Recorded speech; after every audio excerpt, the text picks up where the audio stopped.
dafay laajte oustaz moom itam nee na bu fekkee da nga sol yére boo xamante ni dafa am sobe yàlla dogal na xamoo woon ne yére bi dafa am sobe ci nga julli fajar timis tisbaar takkusaan maanaam waxtu juróom yëpp ci nga ko julli ginnaaw si yooyu bu ko sumee nga xam ne yére bi dafa am sobe est-ce que da ngay dëppaat bamtuwaat julli yooyu nga xam ne moom ko jullee ci yére bi wala julli yi moom baax na. waaw yàlla ku bëri yërmande la loo xamul boo ko defee rek dafa la koy jéggal sa yére bi boo amoon sobe xamoo ko wala nga xamoon ko fàtte ko ba julli ca suba. bu jant bi xasee fenk rek nga door ko fàttali ko julli suba ga moom muxtaar ma jeex na daroor yu ba jeex na dootoo ko baamooti. bu dee tusubaar nga ci julli woon wala tàkkusaan bu jant ba xasee sox ñoom ñaar ñëpp dootoo ci baamooti benn. su fekkee timis nga ci julli woon wala gexe bu fajar xasee xar ñoom ñaar dootoo ci baamooti benn.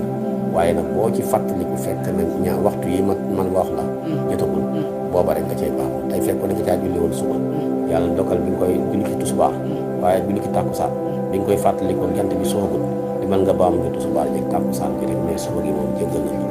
bu fekkee ne nag julli nga ci timis ak gexe waaye bi nga koy fàttaliku guddi la ay côté 10 heures jëm 11 heures jëm minuit jëm 1 heure jëm 3 heures 4 heures fajar xaragut demal nga baamu ji timis ja ak gexe ga waaye tusubaar ja ak tàkkusaan ja ak suba ga yëpp jéggal